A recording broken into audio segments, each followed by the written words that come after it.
Cascavel. Abriu pela direita para Hereda. Passa pela marcação, levou para a linha de fundo, cruzou na área, toque de cabeça, é gol!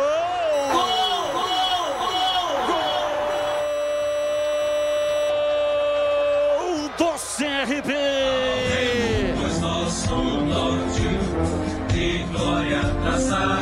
Lá da linha de fundo, cruzamento de Hereda.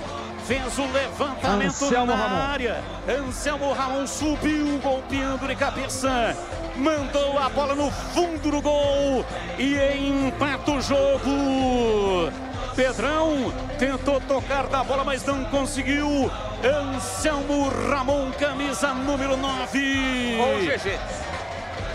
Oi.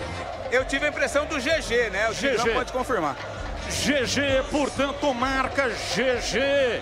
GG marca para o time do CRB. GG.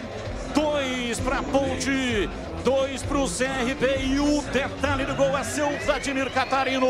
De novo na bola aérea, né, Batista? Cruzamento pela linha de fundo. Quase que na pequena área. No ataque do CRB, o GG subiu e deslocou o Pedro Rocha, mandando para o fundo das redes. Tudo igual de novo, 2-2.